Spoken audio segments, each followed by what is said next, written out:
What's up, everybody? I have a great guest on here with me. He's got a brand new single out called Green Eyes Blue. He released an awesome EP back in late 2022. Honky Tonk Bullshit. I mean, if you haven't heard it yet, I don't know what you're doing. And he also put out his debut major label album, Shot Glass, last year. Well, you think of a lot of great artists from Texas. Who comes to your mind? You think George Strait, Cody Johnson, and this guy. I've got Randall King on here with me. Randall, it's a pleasure. How's it Man, going? it's a pleasure, but thank you for having me on. Hey, man, I'm Those are excited. big words. What? I said those were big words. It was a big compliment. Thank you. I meant it. And I know a lot of people that think the same. And well, I just want to start off with your new single, Green Eyes Blue. That came out just over a month ago. What's it like for you having a new song out there? Because I know it's the first release of the year. Uh, man, I first off, I love that song. This one. I wrote it in 2020. Wrote it on the back end of 2020. I wrote it for my girl uh, before we were actually dating, and I was living wild and free, man. And I felt this sensation looking at her one day, and I said, "Man, I'd hate to make them green eyes blue." And I went, "Oh."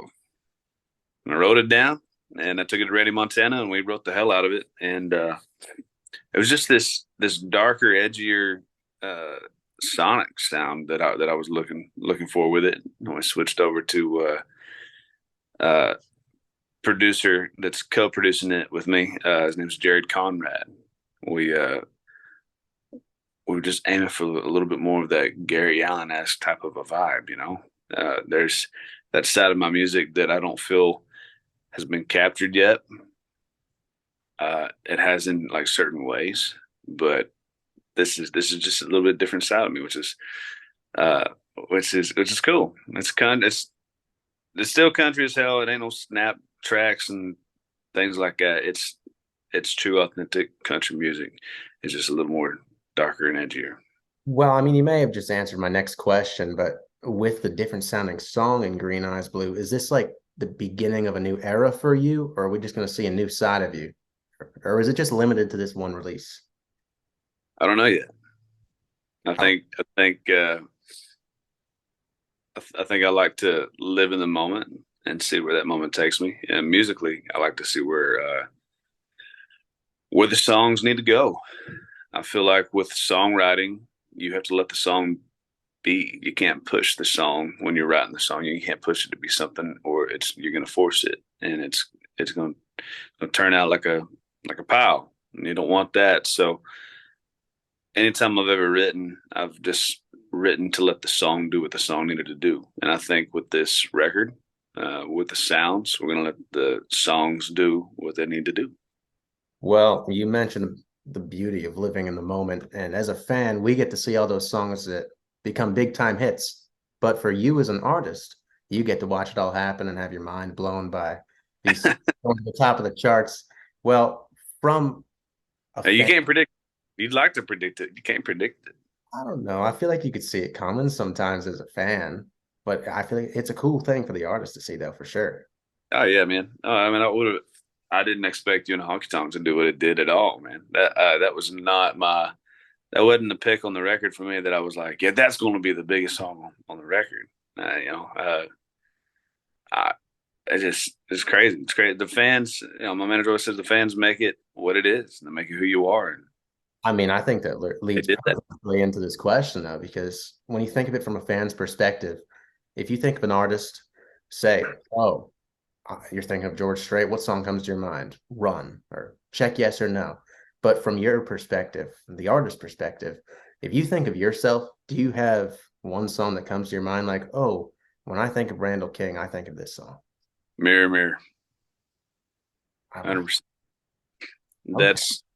That's still it's starting to become you and a honky tonk because that's our biggest song out there that new people, all my new fans that are just discovering me, uh, they know me by you and a honky tonk.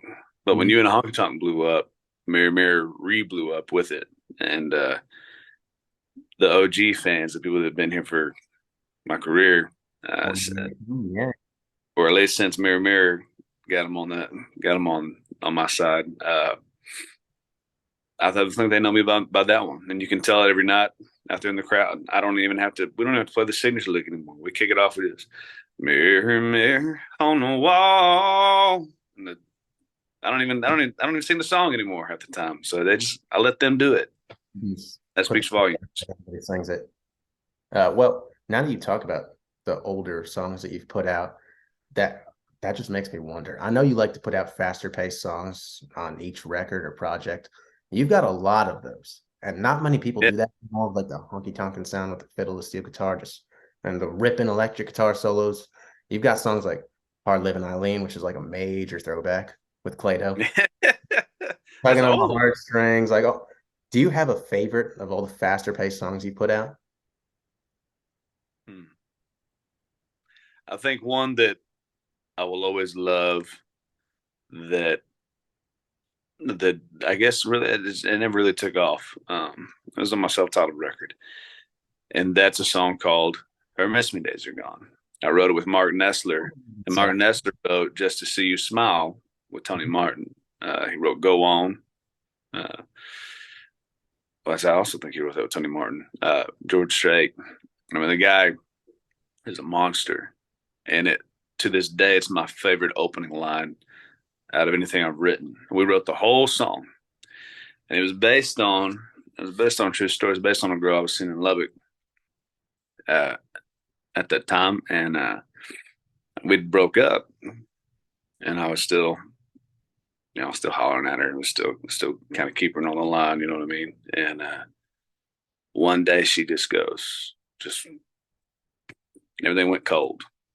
I didn't hardly get a response, didn't get nothing, and I was like, yeah, man, her Miss Me days are gone. She don't give a damn about me no more.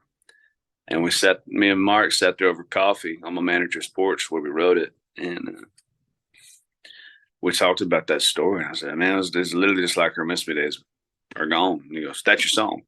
Let's write it. I said, all right. So we sat up there. We wrote the whole song, got all the way through it, and we didn't have the opening line. And this is where I learned the true art within songwriting was he goes, well, let's talk about it. What's the scenario? What's going on? I said, man, it's like you walk in this bar and you see her and you just you just came there for a drink. You didn't come there to learn no damn lesson. Then he goes, there's your line. And we kicked it off with, I came for a drink, didn't come here to learn a lesson. And I was like, that's incredible, Mark. And he just goes, yeah, man, if you can speak it, you can write it. And that has been my motto within songwriting since that day. I love that song through and through, man. Well, this is a little off topic, but I'm just going to say it anyway. It further proves my point that you're a human jukebox because, you're just singing these songs right on the spot. Or they're engraved. Singing them pretty damn good, too. Even, Well, thank you. Thank you. of course, of course. And I know you're a big traditional guy, so I'm just going to go right to it. You see a lot of these on social media where it's mostly sports themed, but I want to do this with an album. So I'm going to give you three albums to turn 30 this year, and you're going to pick one to start, you're going to pick one to bench, and one to get rid of. So Start. All right. So on start, bench, and get rid of just three. just three. All I'll right. give you three albums. First So one, start. So then it's start, bench, cut. Right. exactly. That's the tech. Is that the true terms? I Yeah, haven't seen any of this. it's start, bench, cut. But I don't know, I'm trying to. Start, bench, cut. I like it. Let's do it. Starts, bench, cut. All right, we got Easy Come, Easy Go, George Strait, Hardworking Man, Brooks and Dunn, and Honky Tonk Attitude, Joe Diffie. Well, you just named a whole starting lineup though, like that. That's why I wanted to do this. Daggum. All right. Uh, easy coming. You get. Oh, I mean, you start. I'm sorry, man. You start easy come, easy go. First off, not only is it George Strait, it's Dean Dillon, one of the greatest writers of all time. Uh, yeah, you always start Dean Dillon. Uh, man, bench. Ah, I hate it because I know I got to cut one. So I'm gonna say you bench hardworking man. You can't. Ronnie Dunn, man. That's like the '90s. That's they defined an era. No, if my memory And, serves like that and, Jackson album's got like "Prop Me Up Beside the Jukebox." yeah, Oh, I know, man. I hate it because I love Joe, man. I mean, John Deere Green, all of it. So it's like, ah, it's tough. But I'm gonna say cut Joe, bench bench Brooks and Dunn, and start George Strait/Dean Dillon. hey, it's a hard answer any way you go. So It's a tough answer. We're gonna get backlash for it. The people gonna be running the comments. How could you cut Joe Diffie? Long well, live, long live Joe Diffie, that's and right. may he rest in peace. That's right. Well, this may be another hard question, or it could be easy for you. I don't know. So I'm just gonna get right to it. What is the funniest moment from a show that you can remember that is interview appropriate to tell?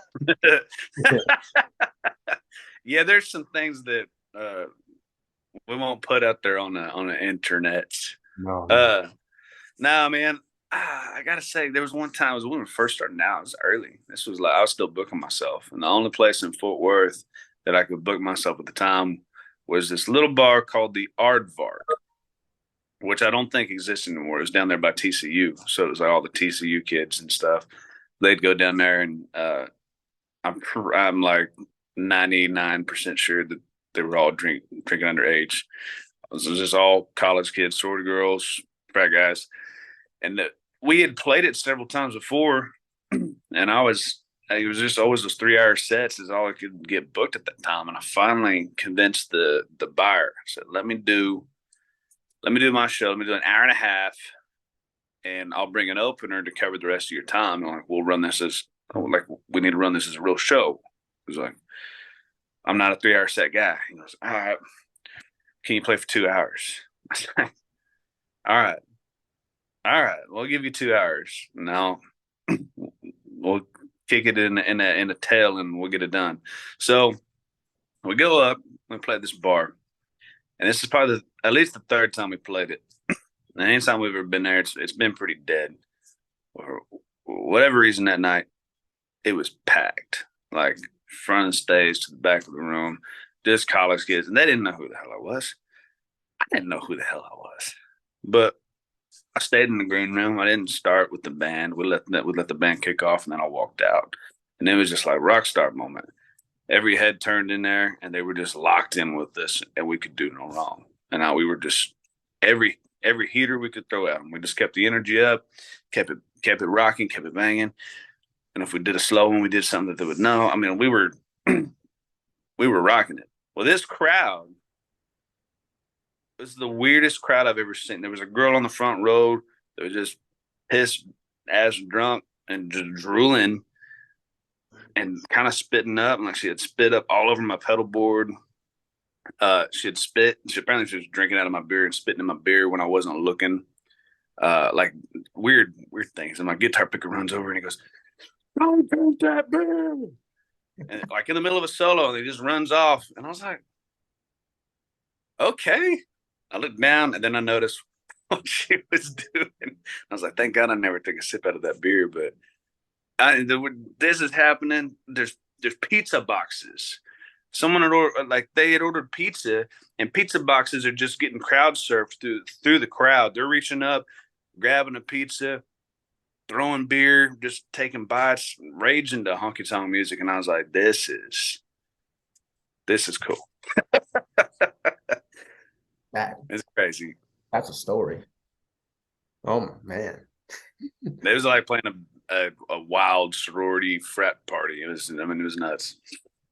Well, at least the football team doesn't cooperate like that because I don't think they'd win 2 games in the Big 12. Yeah, yeah, yeah. Well, at least thank God somebody's representing the Big 12 up there. Nah, this year gonna be Tech. Come on. Go dogs, baby. I don't know if the Tech would beat Georgia, but we Man. we would damn sure try. Red and black was red and black. That's all you can ask for. Hey, it would be a dream come true. I want to Absolutely. see him. I want to see him in a title. I got to see the basketball team in a title, and We want to see the football team on the title. Let's do it.